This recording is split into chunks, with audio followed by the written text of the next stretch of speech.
Hi, this is Sukhveer Brar. I have worked on non-legislative strategies for supporting change.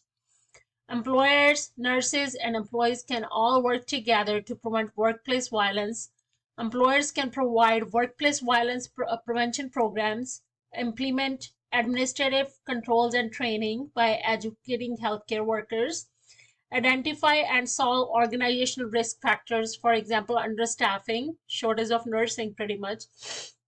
Nurses can report workplace violence, follow ANS guidelines, support legislation against workplace violence, educate others about workplace violence. Employees can also play a role in it by holding post incident meetings and debriefings, can aid ANS advocacy.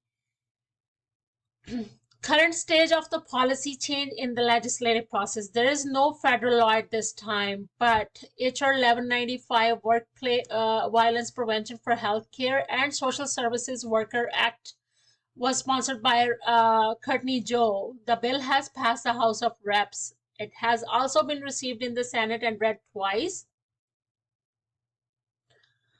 The Secretary of Labor to issue an final standard and based on existing OSHA. Certain employers in the healthcare and social service sectors and employers conducting related activities in those sectors to develop and implement plan related to this. Hospital and skilled nursing facilities to comply with the new standard as a condition of Medicare provider agreement. Implications for the future.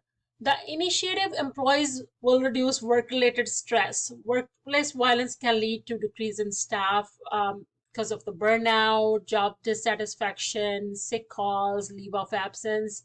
It can also affect the safety of staff, patients, and visitors.